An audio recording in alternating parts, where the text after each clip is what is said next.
آنکھ بند تھی تو میں نے ایک دم مجھے زیارت نصیب ہوئی میرے آقا سرور دو جہاں صلی اللہ علیہ وسلم۔ جب حضور کو میں نے دیکھا تو عجیب صورت حال کہ ایک آدمی ہے اور اس کو حضور اپنے گود میں اٹھا کر لا۔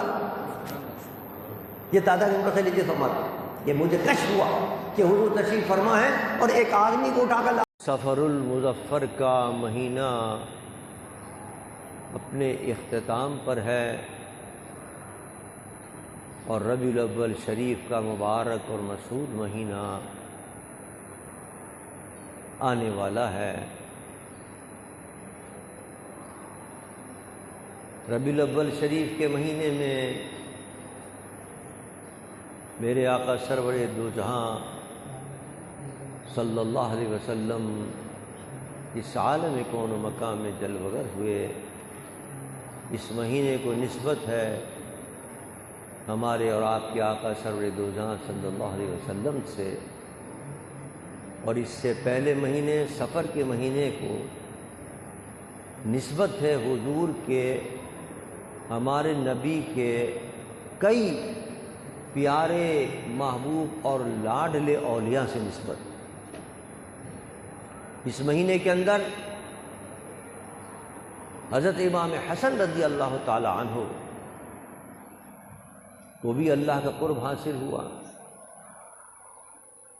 اسی مہینے کے اندر ایک عظیم روحانی شخصیت سلسلہ عالیہ نقشبندیہ کے امام اور پیشوا حضرت امام ربانی مجدد الفسانی شیخ احمد فاروقی سرہندی رضی اللہ تعالی عنہ کو بھی اللہ کا وصال نصیب ہوا، اور اسی ماہ مبارک کے اندر حضرت دادا گنج بخش علی حضوری رحمۃ اللہ تعالی علیہ کو بھی اللہ کا قرب حاصل ہوا۔ اس مہینے کو کئی اولیاء کرام سے نسبت حاصل ہے، اور ان کے وصال کی برکتوں سے یہ مہینہ منور اور روشن ہے۔ یہ ایک لحاظ سے یہ بھی ایک اشارہ ہے کہ حضور تک پہنچنا ہے تو اولیاء کے وسیلے سے پہنچو۔ پہلا مہینہ آیا سفر کا اولیاء، اس کے بعد پھر حضور کا مہینہ آتا ہے کہ اولیاء کے ذریعے حضور تک پہنچو اور حضور کے ذریعے پھر اللہ تک پہنچو۔ بعض کہتے ہیں ہمیں کیا ضرورت ہے وسیلے کی، ہمیں تو ڈائریکٹ اللہ سے مانگنا چاہیے، اللہ تک پہنچنا چاہیے، نہ ولیوں کی ضرورت ہے نہ نبی کی ضرورت ہے۔ لیکن قرآن نے اس کا فیصلہ کر دیا۔ اللہ فرماتا ہے یا ایھا الذین آمنوا اتقوا اللہ وابتغوا الیہ الوسیلہ وجاہدوا فی سبیلہ لعلکم تفلحون۔ وما اگر تم کامیابی چاہتے ہو، کامیابی عام ہے کہ دنیاوی کامیابی چاہتے ہو، برزخ کی کامیابی چاہتے ہو یا آخرت کی کامیابی چاہتے ہو، فرمایا ہر قسم کی کامیابی منحصر ہے اس کے اندر کہ وسیلہ اختیار کر کے اللہ تک پہنچو۔ وابتغوا الیہ الوسیلہ، وسیلہ اختیار۔ تو اولیاء کرام کا مہینہ پہلے آیا، اشارہ اس طرف کہ اولیاء کے دامن سے وابستہ ہو تب ربیع الاول تک پہنچو گے، تب حضور کے دامن سے وابستہ ہو، اور جب حضور کے دامن سے وابستہ ہو گئے تو وہ اللہ تک تمہیں پہنچا دے۔ اور دیکھیے کس طرح یہ اللہ کے محبوب ہیں اور اللہ کے مقرب ہیں، اور کتنے اللہ کے اور اللہ کے رسول کے محبوب اور مقرب ہیں۔ یہ مہینہ حضرت امام ربانی کا ہے۔ حضرت امام ربانی مجدد الفسانی رضی اللہ تعالیٰ عنہ فرماتے کہ میں ایک روز لیٹا ہوا، آنکھ بند تھی، میں نے کچھ محسوس کیا کہ شاید میری چرپائی پر کوئی بیٹھا ہے، تو میں نے فوراً آنکھ کھولی، آنکھ کھول کے دیکھا تو وہ میرے آقا سرور دو جہاں صلی اللہ علیہ وسلم تشریف فرما۔ میں فوراً کھڑا ہوں حضور کے ادب، میرے آقا سرور دو جہاں صلی اللہ علیہ وسلم کے ہاتھ میں ایک کاغذ تھا، اس کے پہلے صفحے پر بھی کچھ لکھا ہوا تھا، اس کے دوسرے صفحے پر بھی کچھ لکھا ہوا تھا۔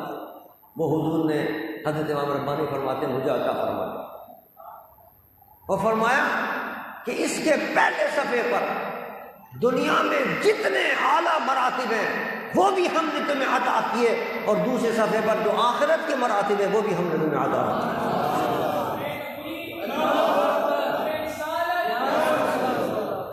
اللہ کتنا قرب اللہ نے حضرت امام ربانی کو عطا فرمایا، خود حضور تشریف لا کر اور اپنے کرم سے نوازتے ہیں، اپنی عطاؤں سے نوازتے ہیں، اپنی عنایتوں سے نوازتے ہیں، روحانی مراتب عطا فرماتے ہیں۔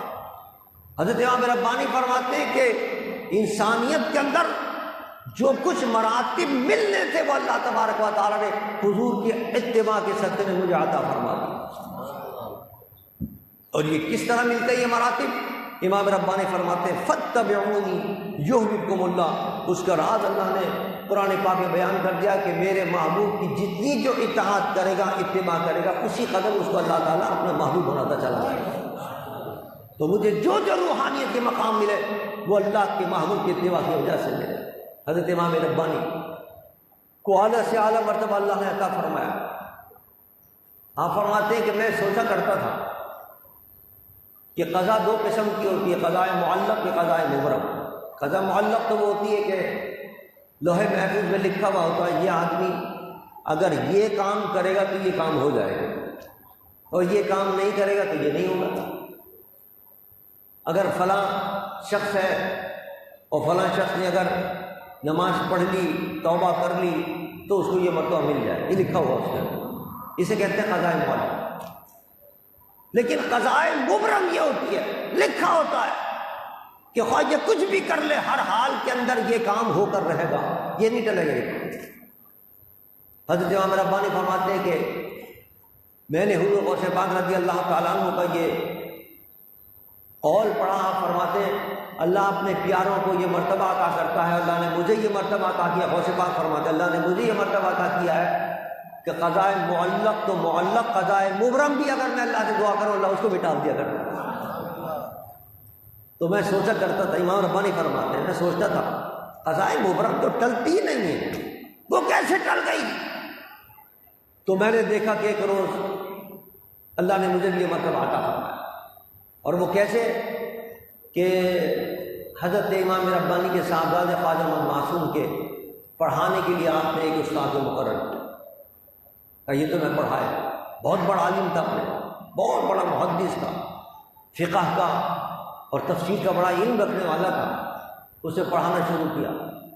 آپ نے ایک روز فرمایا بیٹا یہ تو تمہارا استاد تمہیں پڑھانے آتا ہے، لوح محفوظ تو اس کے لیے شقی لکھائیے، بدبخت ہے، انجام اس کا بخیر نہیں ہو، جہنم میں جائے گا۔ اللہ بیٹا بھی حضرت امام ربانی کا تھا کہ ابا جان جب یہ آپ کے در پر آ گیا تو کیا اب بھی یہ شقی رہے گا؟ جب در پہ آ گیا آپ کے تو اللہ سے عرض کیجئے کہ اللہ اس کی شقاوت کو بدل دے، اس کو شہید کر دے۔ حضرت امام ربانی رات کو سجدے میں گر پڑے اور اللہ کی بارگاہ میں عرض کرتے ہیں اللہ یہ میرے بیٹے کو پڑھانے آتا ہے، کرم فرما اور اس کی تقدیر بدل دے، اس کو شقاوت دور فرما دے اور اس کا انجام بخیر فرما دے۔ پہلے روز ساری رات گر گراتے رہے اللہ کی بارگاہ کے اندر، عرض کرتے رہے، ساری رات گزر گئی۔ دوسری رات آئی، پھر اللہ کی بارگاہ میں گر گراتے رہے، اللہ کی بارگاہ میں عرض کرتے رہے، دوسری رات بھی گزر گئی۔ تیسری رات جب اللہ کی بارگاہ میں گر گرا کر عرض کیا تو اللہ نے فرمایا جاؤ ہم نے تمہارے کہنے پر اس کی شقاوت دور کر دی، اس کو شہید بنا دیا۔ حضرت ربانی فرماتے ہیں کہ تب مجھے پتہ چلا کہ رب کائنات اپنے پیاروں پر اتنا مہربان ہوتا ہے کہ قضاء مبرم جو ٹلنے والی نہ ہو وہ اللہ کے پیاروں کے دعا سے اللہ وہ بھی ڈال دیا کر۔ اور یہ تو میرے مصطفیٰ نے خود فرمایا، حضور فرماتے ہیں رب اشعث اخبر مدفوع بالابواب لو اقسم علی اللہ لا برہ۔ سرکار فرماتے ہیں کہ بعض ایسے لوگ ہوتے ہیں بڑا گندا بال ہوتے ہیں، مٹی پڑی ہوئی ہوتی ہے بالوں پر، ان کے چہرے پر، اگر کسی دروازے پر چل جائیں لوگ کہیں گے کون آ گیا یہ نکالو اس کو، دھکے دے کے لوگ باہر نکالتے ہیں۔ دنیا میں ان کی یہ حال ہوگی، دنیا میں ان کا یہ مقام ہوگا، لیکن اللہ کی بارگاہ میں ان کا یہ مقام ہوتا ہے لو اقسم علی اللہ لا برہ، اگر کسی بات پر مچل جائیں اور قسم اٹھا لیں اللہ یہ قسم پوری کرنی ہے تو اللہ ان کی قسم پوری کر دیتا ہے۔ یہ اللہ کے ولیوں کی شان۔ تو یہ ان اولیاء کرام میں سے ہیں حضرت امام ربانی مجدد الفیضان رضی اللہ تعالیٰ عنہ، جن میں یہ مہینہ ہے حضرت داتا گنج بخش علی اجمیری اسی مرتبے پر پہنچنے کے کسی خاص پر قسم کھا بیٹھے تو اللہ ان کی قسموں کو پورا کر دیتا۔ کیسے کیسے اولیاء کرام ہیں۔ یہ ہماری خوش نصیبی ہے کہ پاکستان میں اللہ نے حضرت داتا گنج بخش علی اجمیری کا مزار عطا کیا ہے ہمیں۔ دور دراز سے پوری دنیا آتی ہے فیض اٹھانے کے لیے۔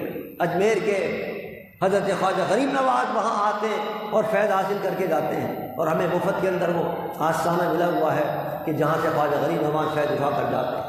حضرت امام حضرت داتا گنج بخش علی اجمیری کی شان یہ تھی آپ کی مسجد کی۔ مسجد کے اندر اختلاف ہو گیا کہ صاحب یہ مسجد کا جو قبلہ ہے وہ درست نہیں ہے، کسی نے مسجد کا قبلہ غلط بنا لیا ہے، یہ تو ٹیڑھا ہے تھوڑا سا، اس کو سیدھا کرنا پڑے گا۔ آپ نے فرمایا چاہو سب صفیں باندھ لو، سب نے صفیں باندھ دی۔ پھر آپ نے فرمایا اٹھا کر دیکھو، نظر اٹھا کر دیکھا تو خانے کا بالکل سامنے نظر آ رہا۔ کون کہتا ہے کہ قبلہ صحیح نہیں ہے، قبلہ بالکل صحیح ہے؟ اب آج کل تو قبلہ نما چل گئے ہیں، ہر موبائل کے اندر موجود، جس سے انسان آرام سے دیکھ لیتا ہے کہ قبلے کی سمت کدھر ہے۔ اس زمانے میں تو قبلہ نما کبھی کوئی وجود نہیں تھا اور یہ ایجاد نہیں ہوئے تھے، لیکن اللہ نے اپنے ولیوں کو کیا شان عطا فرمائی تھی، یہاں سے بیٹھ کر تمام مریدین کو خانہ کعبہ دکھا دیتے کو یہ خانہ کعبہ سامنے ملا۔ حضرت داتا گنج بخش علی اجمیری فرماتے ہیں کہ میں نے ایک روز حضرت بلال رضی اللہ تعالیٰ عنہ کے مزار پر میں بیٹھا ہوا تھا۔ پتہ چلا کہ اللہ کے اولیاء مزارات پر حاضری دیتے تھے اور فیض اٹھایا کرتے تھے۔ اب منع کیا جاتا ہے کہ بھائی فلاں مزار میں مزار فلاں، ارے داتا گنج بخش بنے ہیں اللہ کے پیاروں کے مزار پر حاضری دے کے، فیض ملتا ہے۔ فرماتے ہیں میں حضرت بلال کے مزار میں بیٹھا ہوا تھا،